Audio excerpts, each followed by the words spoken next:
أعوذ بالله من الشيطان الرجيم بسم الله الرحمن الرحيم الحمد لله وحده الحمد لله فاطر السماوات والأرض سبحان الله والحمد لله ولا إله إلا الله والله أكبر ولا حول ولا قوة إلا بالله العلي العظيم اللهم صل على محمد وعلى آل محمد كما صليت على إبراهيم وعلى آل إبراهيم إنك حميد مجيد۔ تو پیارے بھائیوں اور دوستوں، ہم امام مہدی کی نشانیوں سے متعلق یہاں پر بات کریں گے کہ ان کو کیسے پہچانا جا سکتا ہے اور ان کی پہچان کیا ہوگی۔ یہ کتاب و سنت کی روشنی میں، قرآن حدیث کی روشنی میں اس حوالے سے کیا دلائل موجود ہے۔ تو ایک بہت بڑی نشانی ان کو پہچاننے کی یہ ہے، جو قرآن حدیث کے اندر ہمیں پڑھ کر علم ہو جاتا ہے اس کا، کہ وہ توحید کی دعوت دیں گے۔ ان کی جو دعوت ہے وہ شرک کی نفی کرنا ہوگی، یہ ان کی بہت بڑی واضح علامت ہوگی، اور ان کی علامتوں میں سے ایک علامت ہے اور بہت بڑی علامتوں میں سے ایک علامت ہوگی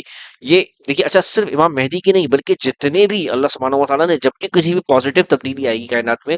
تو وہ شرک کی نفی سے ہی آئے گی اور وہ توحید کی دعوت سے ہی آئے گی۔ اس کا ذکر آپ دیکھیں، اس کی دلیل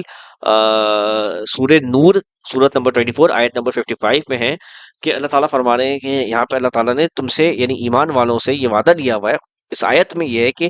اللہ نے جو ایمان والے ہیں اور نیک عمل جو لوگ کریں گے تم میں سے، ان کے ساتھ یہ وعدہ لیا ہے کہ اللہ تعالیٰ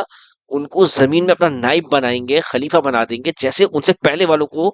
یہ خلافت عطا کی تھی، یعنی اس طرح وہ زمین میں مسلمانوں کو عروج مل جائے گا۔ یہ بالکل واضح طور پر اس آیت کے اندر موجود ہے۔ لیکن یہ کون لوگ ہوں گے، ان کی صفت کیا بیان کی کہ یہ لوگ شرک نہیں کریں گے اللہ سبحانہ و تعالیٰ کے ساتھ۔ اسی آیت کے اندر یہ بات بیان ہوئی، یعبدوننی لا یشرکون بی شیئا۔ ان کی بہت بڑی صفت یہ ہوگی کہ یہ شرک کی نفی کرنے والے ہوں گے، شرک سے بچیں گے بھی اور دوسروں کو بھی بچائیں گے۔ تو یعنی پازیٹیو چینج جب بھی آئے گا کائنات میں، وہ شرک کی نفی سے آئے گا۔ اور امام مہدی کے بارے میں بھی یہ بات بالکل واضح طور پر مذکور ہے، یعنی یہاں پر بھی اس آیت سے بھی پتہ چلتا ہے، کیونکہ ظاہر ہے وہ بھی پازیٹیو چینج لے کر آئیں گے۔ اور خود اگر الگ سے بات کی جائے تو اس میں بھی وضاحت کے ساتھ بھی یہ بات موجود ہے، جیسے کہ سنن ابی داؤد کی حدیث نمبر 4282 کے اندر اگر آپ پڑھیں تو اس میں یہ بات موجود ہے کہ امام مہدی زمین کو اللہ سبحانہ و تعالیٰ کے حکم سے ظلم اور جور سے جب وہ بھر گئی ہوگی تو اس کو وہ انصاف سے بھر دیں گے۔ یہاں پر بھی ظلم سے مراد شرک ہے، کیونکہ جب بھی عقیدے کے باب میں کوئی بھی بات جہاں پہ ظلم کا بیان کیا جاتا ہے حدیث میں، تو اس سے مراد شرک ہوتا ہے۔ کیونکہ اور اس کی ایک اور دلیل میں آپ کو بتا دیتا ہوں، کیونکہ دیکھیں صحیح بخاری کے اندر ایک اور حدیث ہے جہاں پہ نبی صلی اللہ علیہ وسلم نے ایک اور آیت بیان کی تھی۔ یہ حدیث نمبر 3360 کے اندر ہے کہ ایک اور جگہ جہاں پہ قرآن میں ظلم کی بات ہوئی، تو جب نبی صلی اللہ علیہ وسلم نے اس کے بارے میں بیان کیا تو اس نے فرمایا کہ یہاں پہ ظلم سے مراد شرک ہے۔ یعنی جہاں کتاب و سنت میں، قرآن حدیث میں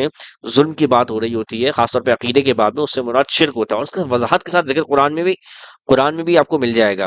جیسے کہ یہ سورہ لقمان ہے، اس کی آیت نمبر 13 میں آپ پڑھیں تو یہاں اللہ تعالیٰ نے فرمایا ان الشرک لظلم عظیم، کہ شرک جو ہے وہ ظلم عظیم ہے،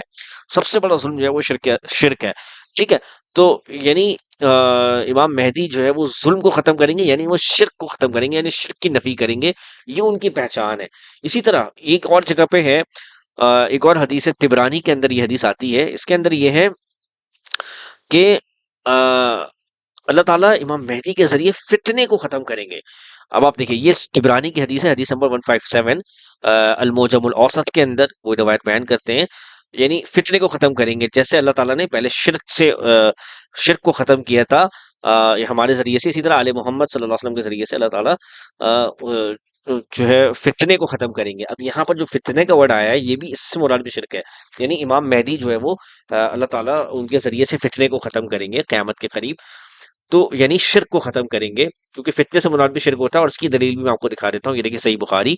حدیث نمبر 7095 ہے، اور اس میں حضرت ابن عمر رضی اللہ عنہ بیان کر رہے ہیں، قرآن مجید کی ایک آیت وہ بیان کرتے ہیں، اور پھر اس کے ساتھ بتاتے ہیں کہ یہاں پہ جو فتنہ ہے اس سے مراد شرک ہے۔ یعنی جب بھی جو بات ہوتی ہے فتنے سے متعلق کتاب و سنت میں، اگر وہ عقیدے کے بارے میں بات ہو رہی ہے یا کسی اصلاح کے بارے میں بات ہو رہی ہے، پازیٹیو چینج کے بارے میں بات ہو رہی ہے، تو اگر وہاں پہ فتنے کا ورڈ آتا ہے تو اس سے مراد شرک کو لیا جاتا ہے۔ تو ان باتوں سے، ان واضح دلائل سے یہ معلوم ہوتا ہے کہ امام مہدی کی جو دعوت ہوگی، ان کو پہچاننے کا جو ذریعہ ہوگا، اس میں ایک بہت بڑی دلیل شرک کی نفی کرنا، یعنی ان کی جو دعوت ہے وہ شرک کے خلاف ہوگی۔ اس سے یہ بات معلوم ہوتی ہے۔ جزاک اللہ۔